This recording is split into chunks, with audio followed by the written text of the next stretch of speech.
অর্ষা দাঁড়িয়ে আছে ছাদের ঠিক মাঝ বরাবর। সময় এখন মধ্য দুপুর হলো, এক চিলতে রোদ্দুর নেই কোথাও, তবে মৃদু পবনের ধাক্কায় শরীর শিউরে ওঠে। কুয়াশার আড়ালে কোত্থাটি সূর্যের দর্শন পাওয়া যাচ্ছে না। এই শীতেও একটা পাতলা শাল গায়ে জড়িয়ে সে দাঁড়িয়ে আছে, দৃষ্টি স্থির কুয়াশাচ্ছন্ন দূর গগনে। পাখিদের উড়ে চলা দেখার পাশাপাশি কিছু হিসাব নিকাশও সে মনে মনে করে নিচ্ছে। আমেনা বেগম ছাদে এসেছেন কাপড় শুকাতে দিতে। রোদ না থাকলেও বাতাসে শুকিয়ে যাবে। পেছন থেকে মেয়েকে দেখে খানিকটা আঁতকে উঠলেন তিনি। আকাশি রঙের একটা থ্রি পিস অর্ষার পরনে। ভেজা লম্বা চুলগুলো হাওয়ায় যখন মৃদু মৃদু উড়ছিল, তখন পেছন থেকে আমিনা বেগমের মেয়েকে দেখে মনে হচ্ছিল যেন ঠিক উপন্যাসের কোনো নায়িকা দাঁড়িয়ে আছে। তবে তার মেয়ের মাঝে অবশ্য উপন্যাসের কেন্দ্রীয় চরিত্র হওয়ার গুণও রয়েছে। আকাশ পাতাল চিন্তা বাদ দিয়ে তিনি এগিয়ে গেলেন অর্ষার কাছে। মৃদু স্বরে জিজ্ঞেস করলেন, একা একা ছাদে কি করছিস? মায়ের উপস্থিতিতে অর্ষার ভাবনায় ভাটা পড়ল। হাসার চেষ্টা করে বলল, কিছুই না, এমনি এসেছি। আমিনা বেগম দড়িতে আধ ভেজা কাপড়গুলো ছড়িয়ে দিতে দিতে শুধালেন। কিছু কি ভাবছিস? অর্ষা একবার ছাদের মাঝখান থেকে সরে রেলিংয়ের সাথে হেলান দিয়ে দাঁড়ালো। প্রবল দীর্ঘশ্বাস নিয়ে বলল, কত কিছুই তো ভাবি। এখন কি ভাবছিলি? জীবনের হিসাব নিকাশ। কাপড় দড়িতে দিয়ে এসে তিনিও মেয়ের পাশে এসে দাঁড়ালেন। সরু দৃষ্টিতে তাকিয়ে বললেন, হিসাব নিকাশ? অর্ষা মাথা দুলিয়ে হাসার চেষ্টা করল। সেই হাসি সুখ কিংবা আনন্দের নয়, বিষাদের পাহাড়। পুনরায় দীর্ঘশ্বাস নিয়ে বলল, মা, আমি যদি কারোর জন্য 100% কিছু করি, তাহলে আমি কি তার থেকে 60%ও ডিজার্ভ করি না? আমিনা বেগম তৎক্ষণাৎ কোনো প্রত্যুত্তর করতে পারল না। তার এই মেয়েটি আহামরি কোনো সুন্দরী নয়, তবে অসাধারণ একজন। 10টা মেয়ের সাথে যদি তার মেয়েকে রাখা হয়, তাহলে সেই 10 জনের মধ্যে থেকে লোকে তার মেয়েকেও পছন্দ করবে। সৌন্দর্যকে হার মানিয়ে অনেক সময় মায়া জিতে যায়। ঠিক সেরকম মায়া তার মেয়ের চোখে মুখে আছে। স্কুল জীবন থেকেই তার মেয়ের পেছনে অনেক ছেলেকে ঘুরতে দেখেছেন, অনেকের অনেক পাগলামিও দেখেছেন, কিন্তু কাউকে এই পর্যন্ত মায়ায় আটকে থাকতে দেখেননি। এখন অর্ষা বড় হয়েছে, অনার্স থার্ড ইয়ারের ছাত্রী সে। সময়ের সাথে সাথে অনেক পরিবর্তনও এসেছে। এখন চাইলেই তার মেয়েকে কেউ ধুমধাম বলে দিতে পারে না যে আমি তোমাকে ভালোবাসি। কিন্তু এর পরেও অনেকে ভালোবাসার দাবি নিয়ে আসে, ভালোবাসা প্রকাশ করে। সেই অনেক মানুষের মাঝে তার বোকা মেয়েটা এমন একজনকে তীব্রভাবে ভালোবেসে ফেঁসে গেছে যে তার কাছে মেয়েটার কোনো মূল্যই নেই। অর্ষা নিজ থেকেই বলল, আমি লাইফ নিয়ে খুব বিরক্ত মা। আমার জীবন আর ভালো লাগে না। আমার কোনো কিছুই ভালো লাগে না। প্রায় 1 সপ্তাহ আমি আউট অফ নেটওয়ার্ক ছিলাম। কিন্তু কি জানো, যাদের কাছে এক্সপেকটেশন রেখেছিলাম তারা কেউই কোনো খোঁজ নেয়নি আমার, বিশেষ করে সেই একজন। আমি কি এইটুকুরও প্রাপ্য নই? অথচ এই মানুষটার সাথে একবেলা যোগাযোগ না হলে আমি অস্থির হয়ে যেতাম।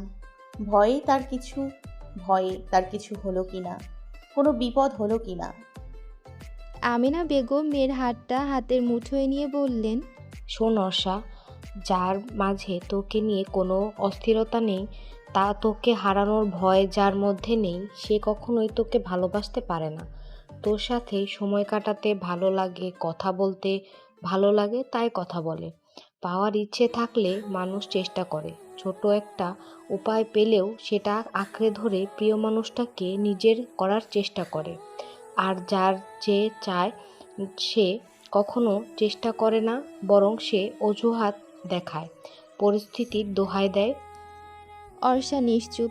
তিনি বললেন, আর কত এভাবে চলবে বল তো? কেন সরে আসছিস না? অনেক তো হলো অন্যের জন্য, এবার একটু নিজের জন্য ভাব, নিজেকে ভালো রাখার চেষ্টা কর। আমি ভালোবাসি মা। জানি তুই ভালোবাসিস, কিন্তু একতরফা।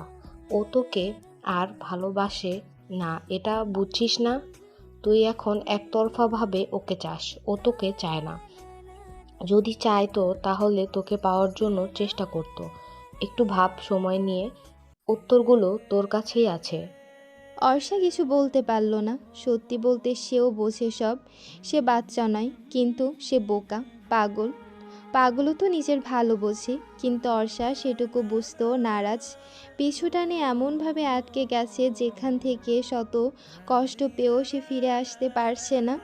এই কষ্ট না কখনো কাউকে বোঝানো যায়, আর না বোঝানো সম্ভব। কিছু কষ্ট থাকে যা একান্তই নিজের হয়।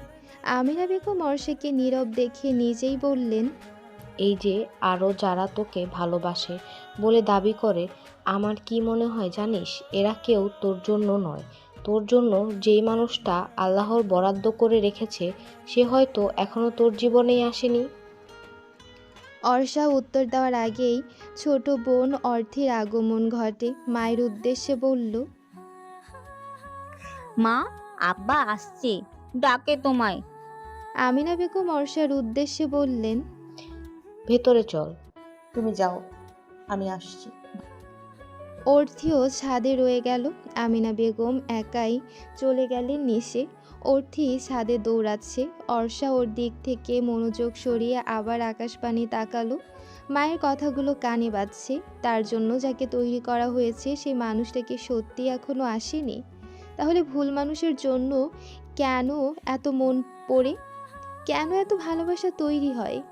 বিকেলে রুমে এসে রিহানের মেসেজ পায় অর্ষা। 1 সপ্তাহ পর অবশেষে তার অর্ষার কথা মনে পড়েছে। মেসেজে জানিয়েছে দেখা করতে চায়। এইটুকু বার্তায় তাকে খুশি করে দিয়েছে, কিন্তু মা জানলেও মোটেও খুশি হবেন না। এমনকি দেখা করার অনুমতিও হয়তো দেবেন না। অর্ষা জানে মা তার ভালো চায়, কিন্তু অর্ষাই বা কী করার আছে? সে যে ভালোবাসে মানুষটাকে। তাই যতই অবহেলা পাক, অভিমান করুক, দিন শেষে রিহান হাত বাড়ালে অর্ষা আর তার হাত গুটিয়ে রাখতে পারে না। এই তো, যেমন আজও পারল না সে। মাকে এক প্রকার মিথ্যা বলেই সে বাড়ি থেকে বেরিয়েছে, একদম সাধারণভাবে। সে সর্বদা এরকম সাধারণভাবেই চলতে অভ্যস্ত। আর সত্যি বলতে, রিহান নিজেও ওর সাধারণত্ব দেখে ওকে পছন্দ করেছিল। শীতকাল, দিন ছোট। অর্ষা রেস্টুরেন্টে পৌঁছাতে পৌঁছাতে প্রায় 5টা বেজে গেছে। একটু পরই মাগরিবের আজান দিয়ে দেবে। বেশি দেরি করা যাবে না। রেস্টুরেন্টে চোখ বুলিয়ে দেখলো রিহান এখনও আসেনি। একটু মন খারাপই হলো ওর। অথচ সম্পর্কের শুরুতে যতবার ওদের দেখা হয়েছিল রিহানই আগে পৌঁছে গেছে। বিষণ্ণ মনেই একটা কর্নারে গিয়ে বসে পড়ল অর্ষা। মিনিট 2 বাদে টেবিলের উপর লাল টকটকে গোলাপের তোড়া দৃশ্যমান হলো, এবং সেই সাথে কোনো একজনের বাহু বন্ধনে আবদ্ধ হয়ে গেল বর্ষা। ঘটনার আকস্মিকতায় চমকে গেলেও বুঝতে অসুবিধা হলো না যে মানুষটা তার খুব কাছের এবং কাঙ্ক্ষিত। সেও আলতোভাবে রিহানকে জড়িয়ে ধরল। রিহান অর্ষাকে ছেড়ে পাশে বসে শুধালো। কেমন আছো বাবুই? অর্ষা মৃদু হেসে বলল, ভালো। তুমি কেমন আছো? এই তো তোমাকে দেখে ভালো হয়ে গেলাম। তুমি কি অনেকক্ষণ ধরে অপেক্ষা করছিলে? সরি বাবুই, লেট হয়ে গেছে। আসলে আজ একটা গানের রেকর্ড ছিল, তো সরাসরি স্টুডিও থেকে এখানে চলে এসেছি। আমার ঢাকা শহরে জ্যাম সম্পর্কে তুমি তো জানোই। অর্ষা রিহানের হাতের উপর হাত রেখে বলল, রিল্যাক্স, এত এক্সপ্লেইন চাইনি আমি। আর আমিও এসেছি, বেশিক্ষণ হয়নি। রিহান আদুরে ভঙ্গিতে অর্ষার গাল টেনে দিয়ে মেনু কার্ড এগিয়ে দিল। বলল, দেখো কি অর্ডার করবে। তুমি যা খাবে তাই। এটা কোনো কথা হলো? বলো কি খাবে। আর তুমি এত শুকিয়ে গেছো কেন? খাওয়া দাওয়া ঠিক মতো করছো না। এসব তো আমার একদম পছন্দ নয়। তুমি নিজের যত্ন নেও না। ওয়েটার অর্ডার নেওয়ার জন্য দাঁড়িয়েছিল, তাই অর্ষা বলল, আগে খাবার অর্ডার দাও। আমারই পছন্দেই। হ্যাঁ। রিহান মেনু কার্ড দেখে খাবার অর্ডার দিতে লাগলো। অর্ষা একদৃষ্টিতে তাকিয়ে আছে রিহানের দিকে। সামনে থাকলে মানুষটা ওকে নিয়ে এত অস্থির হয়ে যায়, এত কেয়ার করে, কিন্তু দূরে গেলে চোখের আড়াল হলেই এমন বদলে যায় কেন? এতদিনেও অর্ষা রিহানকে ঠিক বুঝে উঠতে পারেনি। খাবার অর্ডার দেওয়া শেষ হলে রিহান বলল, এখন বলো তোমার সমস্যা কি? তুমি? আমি? হ্যাঁ তুমি। তুমি আমাকে আর ভালোবাসো না। এটা কেমন কথা বললে তুমি? আমি তোমাকে ভালোবাসি না এটা বলতে পারলে? ভালোবাসো? অবশ্যই। তাহলে কেন তা তোমার চোখে প্রকাশ পায় না রিহান? কিসব ইম্যাচিওর মেয়েদের মতো কথা বলছো অর্ষা? আজকাল কি গল্প উপন্যাসের বই বেশি পড়ছো? কবিদের ভাষায় কথা বলছো যে? ভালোবাসা কি চোখে দেখার জিনিস? রিহান, আমি গত 1 সপ্তাহ ধরে আউট অফ নেটওয়ার্ক ছিলাম। তুমি জানো সেটা, খেয়াল করেছো? এই 1 সপ্তাহে তুমি আমাকে একটা কল মেসেজ করোনি। কেন? একটা বার আমার সাথে কন্ট্যাক্ট করার চেষ্টা করোনি। হোয়াট? 7 দিন তুমি অনলাইনে ছিলে না, কিন্তু কেন? কোনো সমস্যা হয়েছে? অর্ষা বিস্ময় তাকিয়ে আছে নির্বাক। বিস্ময় না লুকিয়েই বলে ফেলল, ও, তুমি জানোই না? আমি কি করে জানবো বলো? আমি তো আর এই কয়দিন ঢাকাতেই ছিলাম না। কাজ নিয়ে প্রচুর ব্যস্ত ছিলাম। অর্ষার আর কিছু বলতে ইচ্ছে করলো না। সে জানে বলেও কোনো লাভ নেই, শুধু শুধু বাহানা শুনতে হবে। তাই সে চুপ করে রইল। রিহান ডাক ভাঙাতে কাজ জড়িয়ে ধরে বলল, কথায় কথায় এত রাগ করে বাচ্চাটা। এতদিন পরে দেখা হলো আমাদের, এভাবে গাল ফুলিয়ে থাকবে? কথা বলবে না? রিহানের কথা ভেবেই অর্ষা স্বাভাবিক হওয়ার চেষ্টা করলো। যা হওয়ার তো হয়েছেই। চলে যাওয়ার সময়গুলো তো আর ফিরে আনা যাবে না, তাই সেসব ভেবে এই মুহূর্তটাকেও নষ্ট করতে চাইছে না সে। এর মাঝে খাবারও চলে এসেছে। দুজনে খেতে খেতে গল্প করছে। রিহান পেশায় একজন সুরকার এবং গায়ক। যদিও অত বড় পর্যায়ে এখনও পৌঁছাতে পারেনি, তবে তার বিশাল একটা ফ্যান বেজ রয়েছে, অনেক ভক্ত তার। অর্ষার সাথেও রিহানের পরিচয় হয়েছিল এক অনুষ্ঠানে। অনুষ্ঠানটি ছিল অর্ষাদের বিশ্ববিদ্যালয় 16ই ডিসেম্বর উপলক্ষে। সেখানে রিহানের গানের শো ছিল। অর্ষার গানের গলা বেশ ভালো। রিহানের শো শুরু হওয়ার আগে সে এবং ক্লাসের আরেক ছেলে দুজনে ডুয়েট গান গেয়েছিল। গানের মাঝখানে রিহান পৌঁছে গিয়েছিল এবং বাকি গানটুকু সেও দর্শকদের সাথে উপভোগ করেছিল। সেখান থেকেই ভালো লাগা শুরু, পরিচয় এবং এক পর্যায়ে সেটা প্রণয়ে রূপ নেয়। মাগরিবের আজান দিয়েছে অনেকক্ষণ। সন্ধ্যা বেলাকেও দেখে মনে হচ্ছে রাত হয়ে গেছে। বিল মিটিয়ে রেস্টুরেন্ট থেকে বের হওয়ার সময় রিহানের একটা কল আসে। কথা শেষ করে রিহান বলে, বাবুই, আমার আর্জেন্ট একটা কাজ আছে, যেতে হবে এখনই। তুমি সিএনজিতে যেতে পারবে না? পারবো। ঠিক আছে, আমি তোমাকে সিএনজি ঠিক করে দিচ্ছি। লাগবে না, আমি ঠিক করে নিতে পারবো, তুমি যাও, নয়তো দেরি হয়ে যাবে। চুপ করো, বললেই হলো নাকি? এই সন্ধ্যায় আমি তোমাকে এভাবে ছাড়বো? কাজ না থাকলে তো আমি তোমাকে নিয়ে আসতাম। তোমার প্রতি আমার একটা রেসপন্সিবিলিটি তো আছে নাকি? কথাগুলো বলতে বলতেই রিহান একটা সিএনজি থামিয়ে এবং ভাড়াও দিয়ে দিয়েছে। অর্ষা সিএনজিতে ওঠার আগে মলিন হেসে বলল, টাকা দিয়ে সেই রেসপন্সিবিলিটির দায় মেটাতে চাইছো? মানে? কিছু না, সাবধানে যেও। বাড়িতে পৌঁছে কল দিও। অর্ষা সিএনজিতে উঠে ড্রাইভারকে যেতে বলল। কেন জানি না তার চোখ ছলছল করছে। এখনই হয়তো কেঁদে ফেলবে সে। এতই ব্যস্ততা শুধু অর্ষার বেলাতেই। মাঝ রাস্তায় গিয়ে সিএনজিও খারাপ হয়ে গেল। অর্ষা অবশ্য বিরক্ত হলো না। ড্রাইভার বলল, আপা, একটু দেরি করন লাগবো। তাহলে আমি নেমে যাচ্ছি, সমস্যা নেই। ড্রাইভার টাকা অর্ধেক ফেরত দিতে চাইলে অর্ষা বলল, লাগবে না, আপনি রেখে দিন। এরপর সে ফুলের তোড়াটা নিয়ে ফুটপাত দিয়ে আনমনে হাঁটতে লাগলো। মাথায় তখনও শুধু রিহানের কথাই ঘুরপাক খাচ্ছিল। অন্যমনস্ক থাকায় বাম দিকে ঘুরতে গিয়ে একজনের সাথে ধাক্কা লেগে যায় অর্ষার। সঙ্গে সঙ্গে ফুলের তোড়াটাও নিচে পড়ে যায়। ওই পাশের মানুষটা ফোনে কথা বলছিল বিধায় সেও কিছুটা অন্যমনস্ক ছিল। আশ্চর্য করা বিষয় হচ্ছে সেই লোকটির হাতেও একই রকম ফুলের তোড়া, যেটার স্থানও এখন মাটিতে।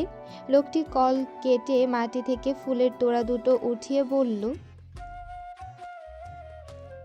অর্ষা মৃদু স্বরে বলল। It's okay. এরপর সে ফুলগুলো নিয়ে আবারও হাঁটতে লাগলো। অল্প কিছুক্ষণ হেঁটে একটা রিক্সা নিয়ে বাড়িতে পৌঁছে গেল।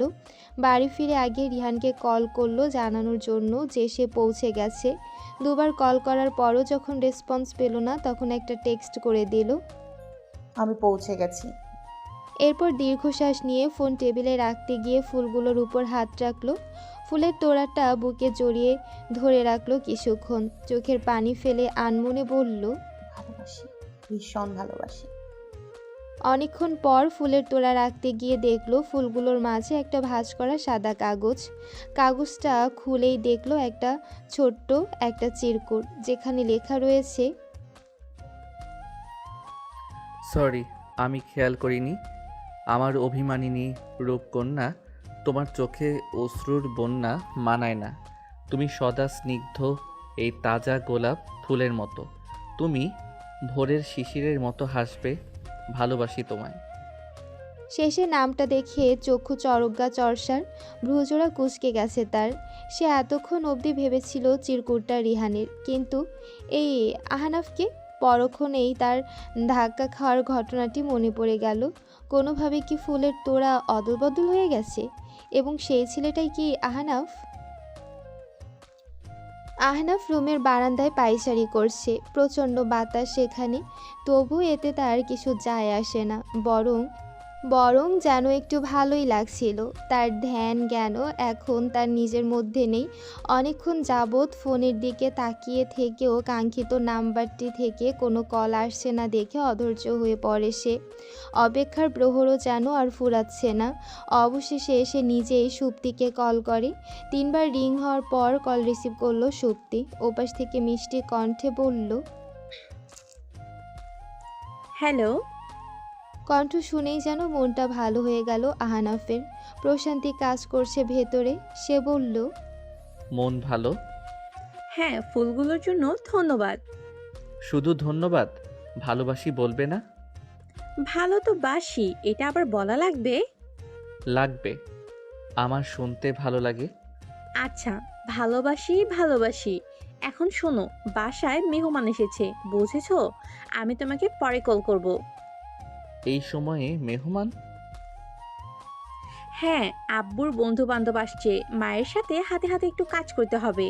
ঠিক আছে, ঘুমানোর আগে তাহলে কল দিও। আচ্ছা দেব, টাটা। কল কেটে দেওয়ার পরও আহনাফ অনেকক্ষণ চুপ করে দাঁড়িয়ে রইল। চিরকুটের ব্যাপারে সুপ্তি কিছু বলল না কেন? রাত 1:30 বাজে। অর্ষাকে জড়িয়ে ধরে ঘুমিয়ে আছে অর্থি। অনেকবার সরিয়ে দেওয়ার পরও ঘুরে ফিরে সেই ওকেই আবার জড়িয়ে ধরছে। অর্ষার একটা বাজে স্বভাব আছে। কেউ ওর গায়ে হাত পা রাখলে ওর ঘুম হয় না, মেজাজ খারাপ হয়, বিরক্ত লাগে। আবার অন্যদিকে ও কাউকে বা কোলবালিশ না জড়িয়ে ধরলেও ঘুম হবে না। অর্থি হওয়ার আগে রাতে অর্ষা বড় বোন ঐশীর সাথে ঘুমাতো। অর্থির মতো এরকম আষ্টে পৃষ্ঠে জড়িয়ে ধরে। ঐশীর অবশ্য অর্ষার মধ্যে এরকম অদ্ভুত স্বভাব ছিল না। অর্ষা যখন স্কুলের গণ্ডি পেরিয়ে কলেজে ভর্তি হয় তখনই ঐশী আর ওর রুম আলাদা হয়ে যায়। রাত জেগে অর্ষার পড়তে হতো বিধায় ঐশীর ঘুম হতো না। অর্থির বয়স এখন 12 বছর। কিছুদিন পূর্বেই তার 5ম শ্রেণীর ফাইনাল পরীক্ষা হলো। প্রচণ্ড দুষ্টু সে। তার শোবার ঘর নির্দিষ্ট নয়, কখনো ঐশীর সাথে ঘুমাবে তো কখনো অর্ষার সাথে। গত 1 সপ্তাহ অর্থি ঐশীর রুমে ঘুমালো, আজ স্থান গেড়েছে অর্ষার রুমে। কারণটাও অবশ্য অর্ষার নিকট পরিষ্কার। ফুলের লোভে আজ এই রুমে ঘুমিয়েছে। মনে মনে হাসল সে। অর্থির হাত পা ওর উপর থেকে সরিয়ে দিয়ে ভালো করে লেপ দিয়ে ঢেকে দিল। রিহানের কথা মনে পড়ে গেল তখন। অর্ষার গায়ে হাত পা রাখলেও যে ঘুম হয় না, একবার কথায় কথায় সেটা সে রিহানকে বলে ফেলেছিল। এ নিয়ে রিহান প্রায় ওকে এটা বলে খ্যাপাতো যে বিয়ের পর কী করবে। লজ্জায় তখন সে নতজানু হয়ে থাকতো, কোনো উত্তরই দিতে পারতো না। রিহানের কথা ভাবতে ভাবতে অর্ষার ফোনটা বেজে ওঠে। ফোনের স্ক্রিনে ভেসে উঠছে রিহানের নাম। মুখ তৎক্ষণাৎ উজ্জ্বল হয়ে উঠল অর্ষার। তড়িঘড়ি করে ফোন রিসিভ করে ধীরস্বরে বলল, হ্যালো। হ্যালো বাবুই, ঘুমাওনি এখনো? হুম। কেন, অলমোস্ট রাত 2টো বাজতে চললো। ঘুম আসছে না। দিনে ঘুমিয়েছিলে? হুম। তাহলে ঘুম আসছে না কেন? জানি না তো। আচ্ছা, তাহলে কি করছিলে এতক্ষণ? তোমাকে মিস করছিলাম। তাই? কতটা? অনেক। একটু টেনে বলল অর্ষা। রিহান হেসে ফেলল। হেসে হেসেই বলল, আমি তো মিস করি বাবুই। মাত্র কাজ শেষ করে স্টুডিও থেকে বের হলাম, এখন বাসায় যাচ্ছি। রাতে তাহলে খাওনি? খেয়েছি তো, তুমি খেয়েছিলে? হ্যাঁ। বাবুই, বলো। Love you. Love you too. আমার তোমার উপর খুব রাগ না? কেন? এই যে তোমাকে ঠিকমতো সময় দিতে পারি না, ব্যস্ত থাকি অনেক। ব্যাপার না, কাজ তো করতে হবেই। আমার লক্ষ্মীটা। তুমি আমায় এত বোঝো কেন বলো তো? ভালোবাসি তাই বুঝি। আমি না বুঝলে আর কে বুঝবে? অন্য কেউ আছে? একদমই না। বাসার সবাই কেমন আছে? সবাই ভালো আছে। তোমার? আলহামদুলিল্লাহ, সবাই ভালো আছে। অর্থির কি খবর? ভালো, ঘুমোচ্ছে এখন। তোমার সাথে নাকি? হ্যাঁ। কবে যেভাবে পাশে আমি থাকবো? বিয়ে করারই নাম নেই। করবো খুব শীঘ্রই। একটু অপেক্ষা করো শুধু, আমাকে আমার ক্যারিয়ারটা গুছিয়ে নিই। হুম, তুমি তাহলে ঘুমিয়ে পড়ো বাবুই। ঠিক আছে। তোমার পৌঁছতে আর কতক্ষণ লাগবে? অলমোস্ট পৌঁছে গেছি। ঠিক আছে, সাবধানে যাবে, রাখছি। Love you. Love you too. আল্লাহ হাফেজ। আল্লাহ হাফেজ। ফোন রেখে মনে মনে কিছুক্ষণ নাচলো অর্ষা। এইটুকু কথাতেই তার মন ভালো হয়ে গেছে। আসলে সে তো রিহানের কাছে 24 ঘন্টা সময় চায় না, সে চায় এই 24 ঘন্টার মধ্যে পুরো সময় মিলিয়ে অন্তত 24টা মিনিট রিহান তার সাথে কথা বলুক। মাঝে মাঝে অবশ্য অল্প চাওয়াটুকু অপর পক্ষের কাছে বিরাট কিছু মনে হয়। রিহানের ক্ষেত্রেও হয়তো এমনটাই হবে। তবে যাই হোক, রিহান তো তাকে সময় দেওয়ার চেষ্টা করছে এত ব্যস্ততার মাঝেও। অর্ষা তাতেই খুশি। খুশিতে ওর থেকে জড়িয়ে ধরে সেও ঘুমিয়ে পড়ল। ভোর হয়েছে অনেকক্ষণ, কিন্তু আজ এত বেশি কুয়াশা পড়েছে যে চারপাশের কোনো কিছুই দেখা যাচ্ছে না। শুক্রবার, আজ অফিস নেই, তবুও সকালবেলাতেই আহনাফের ঘুম ভেঙে গেছে। সে একটা চেয়ার নিয়ে বারান্দার দরজায় বসে আছে। তার বারান্দায় কিছু ফুলের গাছ আছে, গাছগুলো সে লাগায়নি, তার মা সাজেদা বেগম লাগিয়েছেন। এগুলোর পরিচর্যাও তিনিই করেন।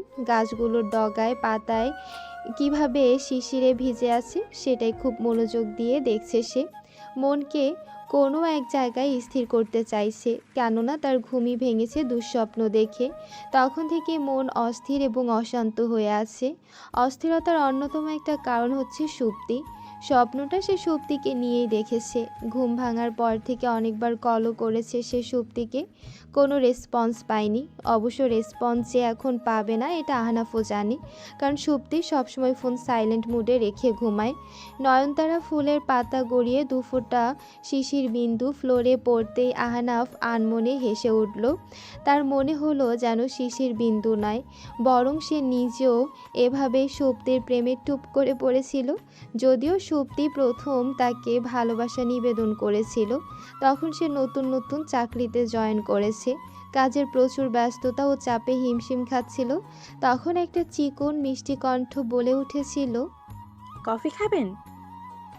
আহনাফ চোখ তুলে তাকিয়ে দেখতে পেয়েছিল সুন্দরী এক মেয়ে, যার নাম সুপ্তি। আহনাফের ছোটবেলা থেকে মেয়েদের সঙ্গ তেমন একটা পছন্দ নয়। এর মানে এই নয় যে সে মেয়েদেরকে পছন্দ করে না, তবে থাকে না কিছু মানুষের পছন্দের গণ্ডি। আহনাফেরও পছন্দের গণ্ডির বাইরে ছিল মেয়েরা। মেয়ে বলতে সে তার আত্মীয় স্বজন, অর্থাৎ চাচি, মামি, কাকি, ফুপি, দাদি, নানি, মা, বোন এবং ভাগ্নি, এদের পছন্দ করত। এছাড়া স্কুল, কলেজ বা ভার্সিটি যেটাই হোক, সে মেয়েদের এড়িয়ে চলতো। কলেজ ভার্সিটিতে বন্ধুরা যখন চুটিয়ে প্রেম করত, আহনাফ তখন বইয়ের ভাঁজে মুখ ডুবিয়ে রাখত। এটা নিয়ে তার বন্ধুরাও কম মজা করতো না। প্রেম যে কখন আহনাফের জীবনে আসেনি এমনটাও নয়, এসেছিল হাই স্কুলে, কিন্তু চুপচাপ স্বভাবের হওয়াতে মনের কথা জানানো হয়নি। মাধ্যমিক পরীক্ষার পর মেয়ের বাবার বদলি হয়, ওরা ঢাকা থেকে সিলেট চলে যায়। এরপর কোনো খবর পাওয়া যায়নি। সময়ের সাথে সাথে আহনাফও সেসব ভুলে গেছে। ওটাকে আসলে প্রেম বলবে নাকি মোহ, আবেগ, ভালো লাগা, তা নিয়েও সে যথেষ্ট সন্দিহান। এরপর আর কাউকে ভালো লাগলেও নিজেই নিজেকে শাসিয়েছে, সম্পর্ক থেকে দূরে থেকেছে। প্রপোজাল পেলে রিজেক্ট করেছে, কিন্তু তার সকল দম্ভ সংকল্প কেন জানি সুপ্তির নিকট আর টিকল না। সে যতই সুপ্তিকে এড়িয়ে চলার চেষ্টা করত, ততই সুপ্তি ওকে মানানোর চেষ্টা করত। কলিগ হওয়াতে কিছু কঠিন কথা শোনাতে গিয়েও নিজেকে সামলে নিত। ভদ্রতা সূচক যতটুকু মেশা বা কথা বলার প্রয়োজন ঠিক ততটুকুই বলতো। কিন্তু একদিন যখন সে দেখল সুপ্তি সিকিউরিটি গার্ডকে খাবার কিনে দিচ্ছে, তখন তার কৌতূহল হলো এবং সেদিন সে যেচে নিজেই সুপ্তির সাথে কথা বলেছিল। সুপ্তি এতে যেমন অবাক হয়েছিল, তেমনভাবে খুশিও হয়েছিল। সুপ্তির ভাষ্যমতে আহনাফ জানতে পেরেছিল সেই সিকিউরিটি গার্ড প্রথম থেকে ঢাকায় নতুন এসেছে, আর্থিক অবস্থা খুবই খারাপ, 3 বেলা খাবারও জোটে না। তাই সুপ্তি তাকে মাঝে সাঝেই খাবার কিনে দেয়, কখনো বা বাড়ি থেকে খাবার এনে দেয়। তাদের মধ্যে তখন মামা ভাগ্নির সম্পর্ক। সুপ্তির এই উদার মানসিকতাই আহনাফকে মুগ্ধ করেছিল। সেই মুগ্ধতার জের ধরেই সে আর সুপ্তিকে এড়িয়ে চলতে পারতো না। কথা বলা, রেস্টুরেন্টে একসাথে খাওয়া, উইকেন্ডে দেখা করা, এসব প্রায় হতো। একসময় সুপ্তি সরাসরি মনের কথা প্রকাশ করলে আহনাফও রাজি হয়ে যায়।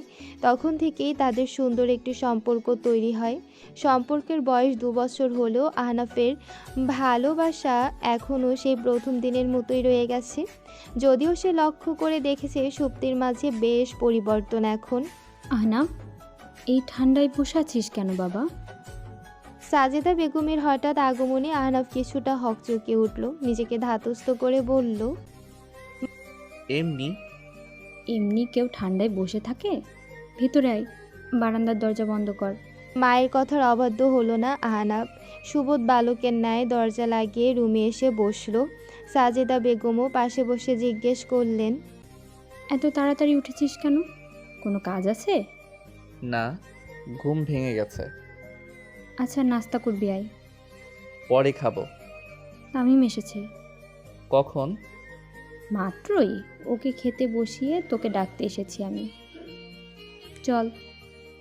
আহনাফ মায়ের সঙ্গে ডাইনিং রুমে গিয়ে দেখলো তামিম মুখ পাংশুটে করে বসে আছে। ওর পাশে বসে আহনাফ বলল, কি হয়েছে? তামিম পাংশুটে মুখেই বলল, হয়নি, হবে। কি হবে? বিয়ে। মানে? মানে আজ মেয়ে দেখে বাড়ির সবাই। বাহ, এটা তো গুড নিউজ। বিয়ের কথা শুনলে ছেলেরা খুশি হয়। তুই মুখ এমন করে রেখেছিস কেন? আমার নার্ভাস লাগছে। আজব, তুই মেয়ে দেখতে যাবি, মেয়ে তোকে দেখতে আসবে না? তাও তুই আমার সাথে চল। আমি যাব কেন? আমার সঙ্গে থাকবি, আমায় সাহস দেবে। প্লিজ না করিস না, বন্ধু হয়ে বন্ধুর পাশে থাকবি না? আহনাফ মুচকি হেসে বলল, আচ্ছা যাব, এখন নাস্তা কর। অর্ষাকে বিকেলবেলা রেডি হতে দেখে আমিনা বেগম জিজ্ঞেস করলেন, কোথাও যাবি? অর্ষা মাথায় ওড়না দিতে দিতে বলল, কুরিয়ার অফিসে যাবো একটু। এখনই যেতে হবে? হ্যাঁ, কেন? ঐশীকে একটু পরে ছেলেপক্ষ দেখতে আসবে। আপুকে দেখতে আসবে মা, আমাকে নয়। আর তোমাকে যতটুকু কাজে সাহায্য করার ততটুকু তো করেছি। এখন তারা আসলেই শুধু সামনে খাবার দেবে। ঐশীকে রেডি করাবে কি? মা, আপু কি বাচ্চা? আমিনা বেগম চুপ করে আছেন। অর্ষা হেসে ফেলল। সে তো তার মাকে চেনে, বাইরে কোথাও গেলেই অস্থির হয়ে পড়েন তিনি। সে মায়ের কাঁধ জড়িয়ে ধরে বলল, জলদি চলে আসবো। এরপর সে বেরিয়ে যায় বাড়ি থেকে। পথে একবার রিহানকে কল করেছিল। সকাল থেকে এখন অবধি আর কথা হয়নি। কাজে আছে নাকি ঘুমিয়ে কে জানে, কিন্তু ফোন রিসিভ করলো না রিহান। অর্ষাও আর কোনো ফোন দিয়ে বিরক্ত করলো না, ফ্রি হলে কল ব্যাক করবেই। সে বাড়ি থেকে বেরিয়ে রিক্সা খুঁজছিল। তখন তার ভার্সিটির এক ক্লাসমেট শাকিল রিক্সায় করে কোথাও যাচ্ছিল। অর্ষাকে দেখে রিক্সা থামিয়ে উকি দিল সে। অগত্যা অর্ষাও এগিয়ে গেল। শাকিল হাসি হাসি মুখ করে জিজ্ঞেস করলো, কেমন আছো? আলহামদুলিল্লাহ, ভালো। তুমি? আলহামদুলিল্লাহ। কোথাও যাচ্ছ? একটু কুরিয়ার অফিসে যাব। ওহ, রিক্সায় উঠো, আমি কুরিয়ার অফিসের সামনে দিয়ে যাব। সমস্যা নেই, আমি রিক্সা খুঁজে নিব। আমার সাথে গেলে কি সমস্যা? অর্ষা কি বলবে বুঝতে পারল না, তাই কথা না বাড়িয়ে রিকশায় উঠে পড়ল। সে জানে ক্লাসের আরও কয়েকজনের মধ্যে শাকিলও একজন যে অর্ষাকে পছন্দ করে। যদিও মুখে বলেনি, তবে হাবভাবে বুঝিয়েছে। অর্ষাকে নিশ্চুপ দেখে শাকিল জিজ্ঞেস করল, ক্লাসে আসো না কেন? অডিও ডিএক্টিভেট ছিল দেখলাম। এমনি। এমনি নাকি কোনো কারণ আছে?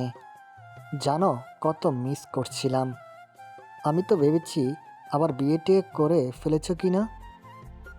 শাকিল কথাটা হেসেই বলল, সঙ্গে মৃদু হাসলো অর্ষাও। বলল, করিনি এখনো, তবে করবো শীঘ্রই। শাকিল মলিন স্বরে বলল,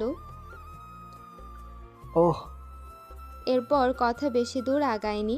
কুরিয়ার অফিসের সামনে নেমে অর্ষা ভাড়া দিতে চাইলে শাকিল বলল, পাগল নাকি?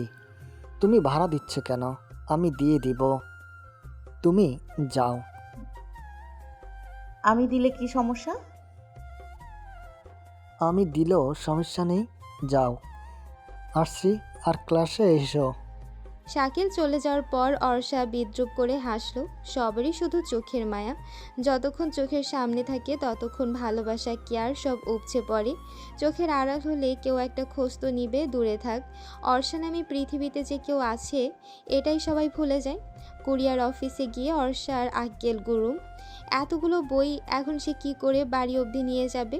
উপায় না পেয়ে কুরিয়ারের ছেলেটাকে অনুরোধের স্বরে বলল, বইগুলো একটু রিক্সা পর্যন্ত নিয়ে দেবেন প্লিজ।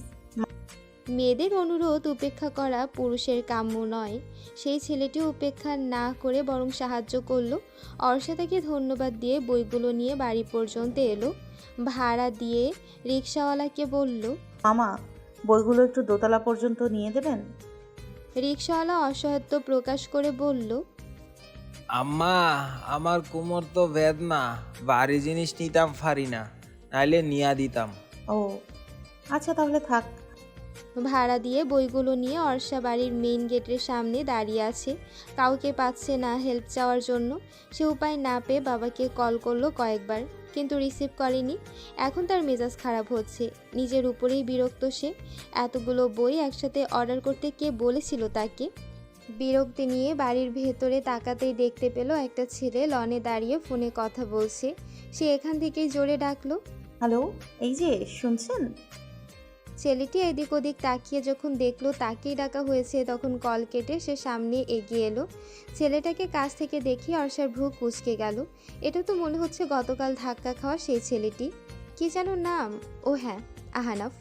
অর্ষা যখন নিশ্চুপ থেকে মনে মনে প্রশ্নের জাল বুনছিল তখন ছেলেটি প্রশ্ন করল, আমায় ডেকেছেন? জি, একটা হেল্প দরকার ছিল। কি হেল্প? যদি কিছু মনে না করেন তাহলে বইগুলো একটু দোতলা পর্যন্ত নিয়ে দেবেন। এমন কোনো হেল্প চাইবে সে হয়তো আশা করেনি। অবাক হয়ে অর্ষার দিকে তাকিয়ে আছে। কেউ যেতে সাহায্য চাইলে তাকে তো মুখের উপর নাও বলা যায় না। তাই সে অর্ষাকে হেল্প করার জন্য বইয়ের ভারী প্যাকেট দুহাতে তুলে নিল। তখনই তার এক হাতের মুঠোয় থাকা ফোনটি বেজে ওঠে। রিসিভ করতে গিয়ে চাপ লেগে লাউড স্পিকার অন হয়ে যায়। ওপাশ থেকে একটা পুরুষ কণ্ঠ চাপা স্বরে বলে উঠল, আহনাফের বাচ্চা, আমাকে রেখে কোথায় গেলি? জলদি আয়। আহনাফ একটু বিব্রতভাবে অর্ষার দিকে তাকালো। শুধু আসছি বলে কলটা কেটে দিল সে। এদিকে অর্ষার মনের কনফিউশন দূর হয়ে গেছে যে এই ছেলেই আহনাফ। দোতলায় উঠে অর্ষা যখন কলিং বেল বাজালো তখন আহনাফ একটু অবাকই হয়েছে। সে হয়তো ভাবেনি যে তার বন্ধুর জন্য যে পাত্রী দেখতে এসেছে তারই কেউ হবে এই মেয়ে। দরজা খুলে দিয়েছে অর্থি। অর্ষা নিশ্চুপে ড্রয়িং রুম পেরিয়ে নিজের রুমে ঢুকে গেল। অর্থিও পিছু আসতে আসতে বলছে, আপু, কি এনেছো? কি এনেছো? ওর কণ্ঠস্বর শুনেই সবার মনোযোগ ওদের দিকে পড়েছে। আহনাফের হাতে বই দেখে আমেনা বেগমের চক্ষু চড়ক গাছ। তিনি তড়িঘড়ি করে অর্ষার রুমে গিয়ে বললেন, এ কি, তুই ওকে নিয়ে বই এনেছিস কেন? এরপর তিনি ব্যস্ত হয়ে বললেন, বাবা, তুমি রাখো, এগুলো রাখো। ও তো জানতো না আসলে। আহনাফ তাকে শান্ত করতে বলল। সমস্যা নেই আন্টি। অর্ষা অবাক হয়ে তাকিয়ে আছে। তার মা এই ছেলেটাকে এত তোষামোদ কেন করছে? তাকে হেল্প করছে বিধায় আহনাফকে সে ভেতরে এনেছিল ভদ্রতা সূচক এক কাপ চা খাওয়াতে। ড্রয়িং রুমে মানুষজন দেখে বুঝতে পেরেছে যে পাত্রপক্ষ এসেছে ঐশীকে দেখতে, তাই সে ভেতরের রুমে নিয়ে এসেছে। সাথে করে অর্থিকেও এনেছিল মাকে ডেকে পাঠাবে বলে, কিন্তু মা তো নিজেই হাজির। আবার এর প্রতি এত আদর যত্ন। আমিনা বেগম ব্যস্ত হয়ে বললেন, বাবা, তুমি এসো, খাবে। আসার পর থেকে তো কিছুই খাওনি। আহনাফ কিছু না বলে তার সাথে ড্রয়িং রুমে চলে গেল। অর্ষা তখন অর্থিকে জিজ্ঞেস করলো, এই ছেলে কে রে? এই ভাইয়াটা তো মেহমান। মেহমান মানে? আপুকে যারা দেখতে এসেছে ওদের সাথে আসছে? অর্থি উপর নিচ মাথা ঝাঁকালো। অর্ষা নিজের উপরে বিরক্ত হয়ে বলল, দেখ। আহনাফ তামিমের কাছে গিয়ে বসেছে। তামিম তখন ফিসফিস করে জিজ্ঞেস করলো, কোথায় ছিলি? আহনাফও ফিসফিস করে বলল, তোর হবু শালিকা তো ফ্রিতে আমাকে দিয়ে কাজ করিয়ে নিল। মানে? পরে বলবো, শুধু এইটুকু বলি, তুই সাবধানে থাকিস বিয়ে হলে। দেখার পর্ব শেষ হলে কথাবার্তা চলল সবার। এরপর খাওয়া দাওয়া করে চলে যাওয়ার সময় মা বাবার সাথে অর্ষা ও অর্থিও নিচে নামলো তাদের গাড়ি পর্যন্ত এগিয়ে দেওয়ার জন্য। বড়রা সবাই তখনও কথাবার্তা বলতে বলতে হাঁটছিল। তামিম এবং আহনাফ হাঁটছিল একসাথে। অর্ষা আহনাফকে ফের উদ্দেশ্য করে বলল, শুনছেন? আহনাফ এবং তামিম দুজনেই পিছু ফিরে তাকালো। অর্ষা সেই চিরকুটটা আহনাফকে ফিরিয়ে দিয়ে বলল, এটা বোধহয় আপনার। এরপর সে তামিমকে বলল, ভাইয়া সাবধানে যাবেন। তামিম বেশ অবাক হয়েছে এই ঘটনায়। এই কাগজ আহনাফের মানে, নাকি ঘোল খায়ে প্রেমপত্র দিল? অর্ষা এবং অর্থি চলে আসার পর আহনাফ কাগজের ভাঁজ খুলে ভরকে গেল। বিস্ময় নিয়ে বলল, হাউ দিস পসিবল? দেখি কে এটা? বলে তামিম কাগজটা হাতে নিল। লেখা পড়ে বিস্ময় নিয়ে বলল, কিরে, তুই আমার হবু শালিকাকে চিঠি দিচ্ছিলি কেন? তামিমের বিস্ময় কাটছিল না তখনও। আহনাফ বসে আছে ভাবলেশীনভাবে। তামিম গাল চুলকে বলল, তুই যদি এই চিরকুট সত্যিকে দিয়ে থাকিস তাহলে এটা অর্ষার কাছে যাবে কিভাবে? আমি জানি না। অর্ষার সত্যি ফ্রেন্ড না তো আবার? তোর মাথা গেছে? অর্ষার বয়স আর সুপ্তির বয়স এক? তাহলে পরিচিত? জানি না রে বাপ, এই টপিক এখন বাদ দে। তোর কথা বল, মেয়ে পছন্দ হয়েছে? হ্যাঁ, আমার কাছে বেশ ভালো লেগেছে। আলাদা কথাও বলেছি। বেশ নম্রভদ্র আর শান্ত মনে হলো কথা বলে। তাহলে তো ভালোই। বাড়িতে গিয়ে বলে দিবি যে মেয়ে পছন্দ হয়েছে তোর। আমি না হয়ে বললাম, কিন্তু মেয়ের আমাকে পছন্দ হয়েছে কিনা তা কে জানে? না হওয়ার মতো তো কোনো কারণ দেখছি না। সেটা তো বাসায় গেলে জানা যাবে। চল উঠি তাহলে এখন। আহনাফ মাথা নাড়িয়ে সায় দিল। চায়ের বিল মিটিয়ে দুজনে বেরিয়ে গেল চায়ের দোকান থেকে। নীল রঙের 12 হাত শাড়িটা ঝেড়ে ভাঁজ করছে ঐশী। পাত্রপক্ষের সামনে আজ সেই শাড়িটা পরেই গিয়েছিল। তামিমের সাথে কথা বলার সময় এক প্রসঙ্গে জানতে পেরেছিল নীল তার ভীষণ পছন্দের। অবশ্য অধিকাংশ মানুষেরই দেখা যায় যে নীল রং প্রিয়, কমন একটা কালার। নিজের মাঝে যখন বিভিন্ন রকম চিন্তাভাবনার প্রসার ঘটে চলছিল, সেই মুহূর্তে অর্ষা এসে ঐশীর রুমে। মূলত আমিনা বেগমই ওকে পাঠিয়েছে তামিমের ব্যাপারে কথা বলতে। পছন্দের কথা মাকে বললেও অপছন্দের অনেক কিছুই হয়তো দ্বিধায় সে মাকে বলতে পারবে না। এজন্যই তিনি অর্ষাকে পাঠিয়েছেন। ঐশী চাপা স্বভাবের এবং শান্ত। সবার সাথে তার ভাব তেমন না থাকলেও অর্ষার সাথে আসে। অর্ষাকে সে ভালো মন্দ সমস্ত কিছুই শেয়ার করে। আপু, অর্ষাকে দরজায় দাঁড়িয়ে থাকতে দেখে ঐশী মুচকি হাসলো, বলল, ভেতরে আয়।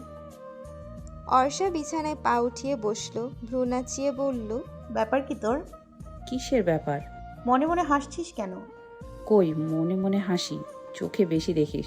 আচ্ছা তারপর বল, ছেলেকে কেমন লাগলো? ভালো। শুধু ভালো? আর কি? অনেক ভালো হতে পারে, আবার বিয়ে করার মতো ভালো হতে পারে। তোর কোনটা? বিয়ে করার মতো ভালো লেগেছে? ঐশী চুপ করে আছে। বয়সে সে অর্ষার চেয়ে 4 বছরের বড়। পড়াশোনার গণ্ডি পেরিয়ে এখন একটা প্রাইভেট কোম্পানিতে জব করছে সে। বন্ধু বান্ধবের সংখ্যা শূন্যের কোঠায়। স্কুলে থাকতে বেস্ট ফ্রেন্ড ছিল এক মেয়ে, কিন্তু সময়ের পরিক্রমায় বন্ধুত্বের দূরত্ব বেড়েছে। এখন আর কোনো যোগাযোগও নেই। এরপর থেকে সবার সাথে শুধু ওর ভালো সম্পর্ক। নিজের খুব কাছের বলতে কোনো ফ্রেন্ড নেই। অফিসেও তাই, কয়েকজনের সাথে ভালো সম্পর্কই শুধু। প্রেম ভালোবাসা জীবনে অবশ্যই এসেছিল, তবে ঐশী ইন্ট্রোভার্ট হওয়ায় সেই ডাকে সাড়া দেয়নি। সে তার পড়াশোনা এবং পরিবার নিয়েই ভালো ছিল। এখন আর বিয়ে না করে উপায় নেই। পরিবারের পছন্দেই বিয়ে করবে ভেবে রেখেছিল সব সময়। তামিমের আগেও কয়েকজন পাত্রপক্ষ দেখে গেছে ঐশীকে। ওদের কারোর সাথে কথা বলে ওর ভালো লাগেনি, কিন্তু তামিমের বেলায় মনে হলো ভিন্ন কিছু ঘটেছে। যদিও তামিমকে দেখে মনে হয়েছে যে সে চঞ্চল স্বভাবের, একদম তার বিপরীত, কিন্তু ব্যবহার কথাবার্তা মার্জিত। এটাই বোধহয় তাকে মুগ্ধ করেছে। ঐশী অর্ষার পাশে বসে চুপচাপ অনেকক্ষণ ভাবলো কিছু, তারপর বলল, হ্যাঁ, বিয়ে করার মতো। অর্ষা খুশিতে লাফিয়ে উঠে বলল, সত্যি? ঐশী মুচকি হেসে বলল, হ্যাঁ। ইয়ে, ফাইনালি তাহলে তোর বিয়েটা হচ্ছে। খুব খুশি না? জানি তো কেন এত খুশি। নিজের রাস্তা ক্লিয়ার হবে, তাই না? আপু, সব সময় সত্যি কথা বলতে হয় না। দুবনি একযোগে হেসে উঠল তখন। দুই বাড়ি থেকেই খবর আদান প্রদান হলো। তাদের সবারই তামিম এবং ঐশীকে পছন্দ হয়েছে। আরেক দফায় দুই পরিবার একসাথে বসে এঙ্গেজমেন্টটা সেরে ফেলতে চায়। এবার কথাবার্তা হবে তামিমদের বাসায়, সেই সাথে বাড়িঘরও ঘুরে দেখা হবে। ঐশীর পরিবারও এতে রাজি হয়েছে। এদিকে বোনের বিয়ে হবে, এই খুশিতে দিন কাটছিল অর্ষার। অন্যদিকে আগামীকাল রিহানের জন্মদিন। সে ভেবেছিল কাল সরাসরি স্টুডিওতে গিয়ে রিহানকে সারপ্রাইজ দেবে। এজন্য সে রাতেই রিহানকে কল দিয়ে জেনে নিয়েছিল সে সকালে কোথায় থাকবে। রাতে ঘুমের বাহানা দিয়ে 12টার আগেই কথা বলা শেষ করেছে অর্ষা, যাতে করে 12টায় উইশ না করতে হয়। একেবারে সারপ্রাইজ দিয়েই উইশ করবে। এজন্য রাতে সে জলদি ঘুমিয়েও পড়ে। পরের দিন সকাল সকাল ঘুম থেকে উঠে রেডি হয়ে নেয়। ক্লাস আছে আজ, এটা বলে সে বাড়ি থেকে বের হলো। রিহানের সাথে দেখা করে তামিমের সাথে দেখা করতে হবে। গতকাল কল করেছিল সে অর্ষাকে, দরকারি কথা নাকি আছে ওর সাথে। অর্ষা সবার আগে গেল গিফট কিনতে। একটা ঘড়ি কিনে সে লাভ শেপের একটা পেস্ট্রি কিনে নিল। এরপর দুটো চকলেট আর দুটো গোলাপ কিনে স্টুডিওর সামনে গিয়ে কল দিল রিহানকে। দুবার কল দেওয়ার পরও রিহান রিসিভ করেনি। 3বারের বেলায় কল কেটে দিয়েছে, হয়তো ব্যস্ত আছে। এখন আবার ফোন করাটা ঠিক হবে কিনা বুঝতে পারল না অর্ষা। দোনামোনা করে প্রায় 10 মিনিট চুপচাপ দাঁড়িয়ে রইল। 10 মিনিট পর আবার দ্বিধা করেই কল করলো। এবার কল রিসিভ করলো রিহান। ব্যস্ততার স্বরে বলল, অর্ষা, আমি এখন বিজি আছি, বারবার কল করছো কেন? কি বলবো তাড়াতাড়ি বলো। একটু বাইরে আসতে পারবে? ভয়ে ভয়ে জিজ্ঞেস করলো অর্ষা। বাইরে আসবো মানে? তুমি এখন কোথায়? তোমার স্টুডিওর সামনে। এরপর আর কিছু না বলেই রিহান কল কেটে দিল। কিছুক্ষণ পরেই দেখা গেল রিহান স্টুডিও থেকে বের হচ্ছে। অর্ষা খুশি হয়ে এগিয়ে গেল কিছুটা। রিহান কাছাকাছি আসতেই অর্ষা ফুলগুলো এগিয়ে দিয়ে বলল, happy birthday to you. Rihan ফুলগুলো নিল, বিরক্ত হয়ে বলল, are you crazy Arsha? Arsha হতবিহ্বল হয়ে তাকালো রিহানের দিকে। রিহান সেই বিরক্তি স্বরেই বলল, এটা আমার কাজের জায়গা, এখানে আসা ঠিক হয়নি তোমার। আমার প্রফেশন তো জানো তুমি। অর্ষার চোখ ছলছল করছে, গলাও কেমন যেন ধরে আসছে তার। মাথা নিচু করে গিফটগুলো এগিয়ে দিয়ে বলল, এগুলো তোমার, আসছে এখন। অর্ষা আর পিছু ফিরে তাকালো না। পিছু ঘুরে হাঁটার সময় দুফোঁটা অশ্রু গড়িয়ে পড়ল তার চোখ বেয়ে। হাতের উল্টো পিঠে চোখ মুছিয়েও নিল তৎক্ষণাৎ। এরপর হাঁটতে হাঁটতেই তামিমকে কল করে বলল রেস্টুরেন্টে আসতে। সেই রেস্টুরেন্টে আসার মিনিট 10 পরেই তামিমও চলে আসলো। তামিমের সামনে অর্ষা যথাসম্ভব চেষ্টা করলো নিজেকে স্বাভাবিক রাখার। কখন এসেছো? জিজ্ঞেস করলো তামিম। এই তো ভাইয়া, একটু আগেই। কিছু অর্ডার করেছো? না। খালি মুখে বসে আছো কেন? পাগলি, কি খাবে বলো? কফি। শুধুই কফি? হ্যাঁ, আমি সকালে নাস্তা করেই বের হয়েছি। ঠিক আছে। তামিম দুটো কফি অর্ডার দিয়ে বলল, তাহলে গতকাল তোমায় কল দিয়ে দেখা করতে বলেছি ঐশীর বিয়ের কথাই বলতে। ওর সাথে তোমার সম্পর্কটা কেমন? সম্পর্ক কেমন বলতে? না মানে কেমন ক্লোজ তোমরা আর কি? বুঝতে পেরেছি, আমাদের সম্পর্ক খুবই ভালো। কিছু জানতে চাচ্ছেন আপুর ব্যাপারে? কিছু জানতে চাই বলতে, ঐশী কি চুপচাপ স্বভাবের নাকি কথা বলতে চায় না? আমার সাথে বুঝতেছি না। ওকে তোমাকে কিছু বলেছে অথবা ওর কি অন্য কাউকে পছন্দ? অর্ষা কিছুটা হেসে বলল, এমন কিছু না, ও এরকমই চুপচাপ। আর আপুর আপনাকে ভীষণ পছন্দ হয়েছে। তামিম আহ্লাদিত হয়ে বলল, সত্যি? হ্যাঁ। যাক, শান্তি। অর্ষা হাসলো। হাসির মাঝেও তার রিহানের কথা মনে পড়ে গেল তখন। বুকের ভেতরটা তৎক্ষণাৎ মোচড় দিয়ে উঠল। কফি খাওয়া শেষে তামিম বলল, চলো তোমাকে বাসায় পৌঁছে দিই। আমি যেতে পারবো একা। সমস্যা নেই, আমিও পৌঁছে দিতে পারবো। অবশ্য আপু আজ বাসাতেই আছে, গেলে দেখা করতে পারবেন। অর্ষার দুষ্টুমিতে লজ্জা পেয়ে গেল তামিম। রেস্টুরেন্ট থেকে বেরিয়ে তামিম বলল, তার আগে একটু হানাফের বাসায় যাই চলো। ওই তো সামনের ওই বাসা, অফিসের একটা ফাইল আছে ওর কাছে। অর্ষা মাথা দুলিয়ে বলল, আচ্ছা। আহনাফের বাসায় ওরা হেঁটেই গেল। লিফট দিয়ে 5 তলায় উঠে কলিং বেল বাজানোর পর দরজা খুলে দিল বাড়ির মেইড। তার চোখে মুখে ভীতি, ভেতর থেকে ভাঙচুরের শব্দ আসছে। তামিম দৌড়ে গেল ভেতরে, পিছু পিছু গেল অর্ষা। ঠিক তখনই একটা কাচের গ্লাস সামনের দিক থেকে ছুঁড়ে মেরেছে আহনাফ, যেটা এসে লেগেছে অর্ষার ডান পাশের চোখের কিনারে। ঘটনাটি এত দ্রুত ঘটে গেছে যে কেউই কিছু বুঝতে পারেনি। আহনাফ তখনও বাকি জিনিসগুলো উন্মাদের মতো ভাঙচুর করছিল। অর্ষার চিৎকারে সে পিছু ফিরে তাকিয়ে অবাক হয়ে যায়। অর্ষা ব্যথায় চোখের উপর হাত রেখে চেপে ধরেছে। সাজেদা বেগম, তামিম এবং বাড়ির মেইড এসে অর্ষাকে দ্রুত সরিয়ে নিল সেখান থেকে। আহনাফ তখনও বিস্মিত দৃষ্টিতে তাকিয়ে আছে আঘাতপ্রাপ্ত অর্ষার দিকে। ঠান্ডায় শরীর শিউরে উঠছে অর্ষার, সাথে রয়েছে অসহনীয় ব্যথা। শীতকালে একটুখানি হোঁচট খেলেও মনে হয় জানটা বেরিয়ে যাচ্ছে। সেখানে দূর থেকে কাচের গ্লাস এসে লেগেছে বলে কথা। অর্ষার দু চোখ বেয়ে নীরবে অশ্রু ঝরছে। সাজেদা বেগম উদ্বিগ্ন চিত্তে একটা কাপড়ে আইস কিউব নিয়ে আঘাতপ্রাপ্ত স্থানে আলতো করে ঘষে দিচ্ছেন। যন্ত্রণা যেমন হচ্ছে তেমনই আবার ঠান্ডাও লাগছিল। আহনাফ হতবিহ্বল হয়ে কী করবে বুঝতে না পেরে নিজের রুমে চলে গেছে। পুরো ড্রয়িং রুমে জিনিসপত্র ভেঙে চুরে ছড়িয়ে ছিটিয়ে পড়ে আছে। বাড়ির মেয়ের সাবধানে আগে কাছের টুকরোগুলো একটা পাত্রে তুলে নিচ্ছে। তামিম ব্যথিত নয়নে কিছুক্ষণ অর্ষার দিকে তাকিয়ে রইল। তার নিজেকে এখন ভীষণ অপরাধী লাগছে। যদি সে অর্ষাকে এই বাড়িতে না আনতো তাহলে মেয়েটার সাথে এমন কিছুই হতো না আজ। দীর্ঘশ্বাস নিয়ে সে আহনাফের রুমে গেল। আহনাফ তখন খাটের একপাশে মাথা নত করে বসেছিল। তার শূন্য দৃষ্টি ফ্লোরে স্থির। একবার মনে হচ্ছে এখনও তার ভেতরে রাগ জ্বলজ্বল করছে, আরেকবার মনে হচ্ছে সে অনুশোচনা করছে। কার জন্য এমন দ্বিমুখী আবেগ তামিম কখনো তার ঠাউর করতে পারছে না। আহনাফের সাথে বন্ধুত্ব 2-1 দিনের নয়, সে কিন্ডারগার্টেন থেকে, যখন তারা দুজনেই নার্সারির ছাত্র ছিল। আহনাফ ছোটবেলা থেকেই পড়ার প্রতি আগ্রহী থাকলেও তামিম ছিল বিপরীত। তার পড়াশোনা ভালো লাগতো না, তারপরও ছিল ছিচকাদুনে। তাকে যেদিন স্কুলে ভর্তি করালো নার্সারিতে, সেদিন তার সে কি কান্না! সে কিছুতেই ক্লাস করবে না।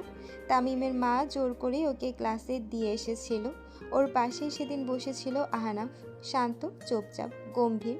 তামিম ওর গাম্ভীর্যপূর্ণ চেহারা দেখে আরও বেশি ভ্যা ভ্যা করে কাঁদছিল। এক প্রকার সে আহনাফকে ভয়ই পাচ্ছিল। তার ভয়কে অভয় দিয়ে তাকে অবাক করে দিয়ে আহনাফ ওর চোখের পানি মুছে দিয়ে আধো স্বরে বলেছিল, কাঁদে না। বিস্ময়ে তামিম যেন কাঁদতেই ভুলে গিয়েছিল তখন।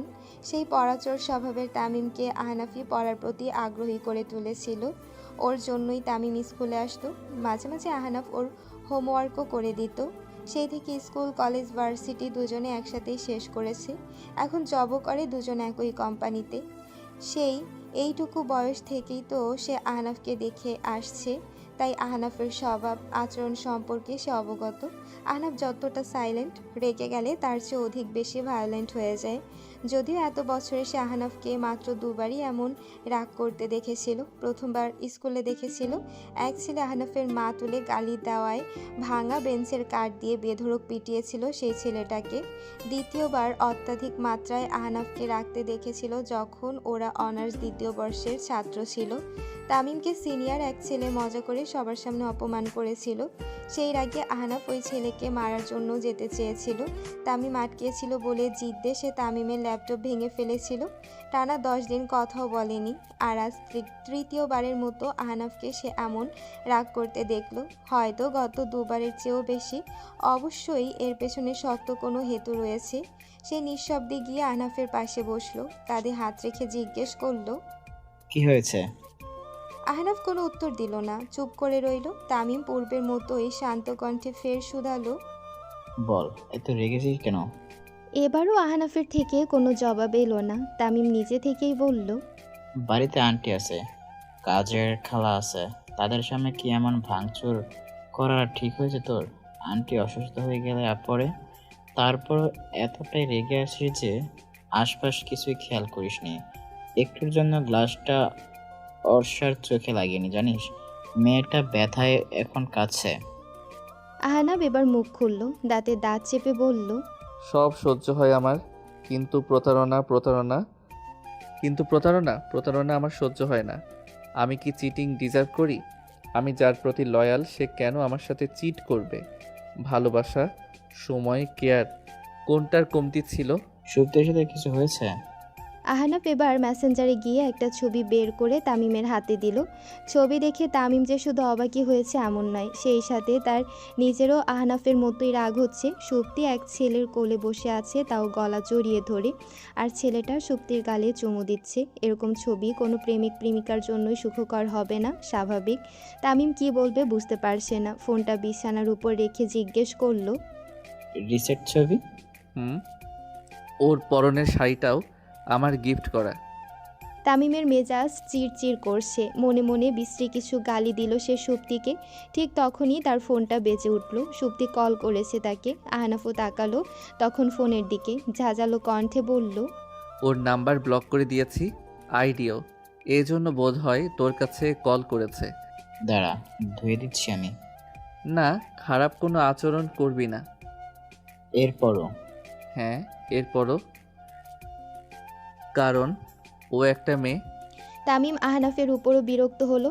মেজাজ শান্ত রেখে রিসিভ করলো কল। সুপ্তি ওপাশ থেকে কাঁদো কাঁদো স্বরে বলল, তামিম ভাইয়া, আহনাফের সাথে কি আপনার কথা হয়েছে? ভেতরে ভেতরে রাগে ফুঁসলো, শান্ত কণ্ঠে বলল, কেন? ওর সাথে আমার একটু দেখা করিয়ে দেবেন প্লিজ। প্লিজ ভাইয়া, আর্জেন্ট, খুব দরকার। ফোন লাউড স্পিকারে দেওয়া ছিল। আহনাফ সুপ্তির কথা শুনে তামিমের হাত থেকে ফোনটা নিয়ে বলল, রুফটপ রেস্টুরেন্টে আসো 30 মিনিটের মধ্যেই। সুপ্তি অবাক হয়ে বলল, আহনাফ, আমার কথা। 30 মিনিটের মধ্যেই। বলে কল কেটে দিল আহনাফ। তামিম বিরক্ত হয়ে বলল, তুই ওর সাথে দেখা করবি কেন? আহনাফ কোনো জবাব দিল না, চুপচাপ রুম থেকে বেরিয়ে গেল। ড্রয়িং রুম দিয়ে যাওয়ার সময় মায়ের রুমের দিকে নজর পড়ল তার। অর্ষা ওই রুমেই। সাজেদা বেগম উদ্বিগ্ন হয়ে কিছু বলছে ওকে। অর্ষা নিশ্চুপে শুধু চোখের পানি ফেলছে। তার ভেতরটা কেমন জানি করে উঠল। সে আর না দাঁড়িয়ে বেরিয়ে গেল বাড়ি থেকে। সাজেদা বেগমের ভীষণ খারাপ লাগছে অর্ষার জন্য, কষ্টও হচ্ছে, চোখ ছলছল করছিল। সে ধরে আসা গলায় অর্ষাকে বলল, আমার ছেলেটাকে ভুল বুঝো না মা। ও আসলে অমনি খুব শান্তশিষ্ট, কিন্তু যখন রেগে যায় তখন সামলানো খুব মুশকিল হয়ে যায়। তোমার আসার কিছুক্ষণ আগে ও বাইরে থেকে আসলো, এসে ভাঙচুর শুরু করেছে। কি হয়েছে জিজ্ঞেস করার সুযোগটুকুও দিচ্ছিল না। এর মধ্যে তোমার সাথে এমন অঘটন ঘটে গেল। আমার ছেলেটার হয়ে আমি মাপ চাইছি মা। অর্ষা সাজেদা বেগমের হাত ধরে আহত স্বরে বলল, এভাবে বলবেন না আন্টি, এখানে তো মাফ চাওয়ার মতো কিছু হয়নি, আর ওনারও কোনো দোষ নেই। উনি তো আর ইচ্ছে করে আমাকে আঘাত করেনি। প্লিজ এটা নিয়ে আপনি মন ছোট করবেন না। সাজেদা বেগম এবার কেঁদেই ফেললেন। তামিম এসে বলল, অর্ষা, বাড়ি চলো। সাজেদা বেগম বলল, এখন যেতে হবে না, বিকেলে দিয়ে আসিস, আমার কাছে থাকুক। অর্ষা বলল, না আন্টি, মা চিন্তা করবে, আমি অন্য একদিন আসবো ভাগ্যে থাকলে। সাজেদা বেগম অর্ষার মাথায় হাত বুলিয়ে বললেন, এমন মন্দ ভাগ্য নিয়ে এসো না, পরের বার ভালো ভাগ্য নিয়ে আসবে, আমি অপেক্ষায় থাকবো। অর্ষা মৃদু হাসল, চোখের কিনারে লাগলেও ডান পাশের চোখ সহ স্থানটা ফুলে লাল হয়ে আছে। তামিমের সাথে বাড়ি থেকে বের হওয়ার পর তামিম অপরাধের ন্যায় বলল, সরি অর্ষা। সরি কেন? আমার জন্য এমন হলো, আমার খুব খারাপ লাগছে। আপনারা সবাই যদি এভাবে নিজেদের দোষারোপ করেন তাহলে এটা আমার খারাপ লাগবে ভাইয়া। এখানে আপনাদের কারোরই কোনো দোষ নেই। আপনি আপনার বন্ধু, আপনি এমনকি আপনার বন্ধুরও না। ঘটনাটি আকম্পিক ঘটে গেছে, এখানে কারোর কোনো হাত নেই। তবুও আমি নিজেকে ক্ষমা করতে পারছি না। গ্লাসটা তো আমার দিকে লাগতে পারতো। আপনি তো দেখি খুব বাচ্চা। হাসার চেষ্টা করে অর্ষা বলল, আমি তোমার মতো স্বাভাবিকভাবে বিষয়টা মানতে পারছি না। যাই বলো না কেন, দোষটা আমারই। তোমার বাসায় জানলে কি একটা অবস্থা হবে সেটাই ভাবছি। বাসায় বলতে যাবেন কেন? তোমায় দেখলে তো বুঝে যাবে। বাসায় আমি ম্যানেজ করে নিব। বলবো যে রাস্তায় পড়ে গেছিলাম। তারা বিশ্বাস করে নেবে। সঙ্গে আরও কিছু ভুজুং ভাজুং বুঝিয়ে দিব। আপনি এটা নিয়ে এত ভাববেন না তো। ফর গড সেক, ভুলেও মুখ ফসকে আপুর কাছে আবার সত্যিটা বলে দিয়েন না।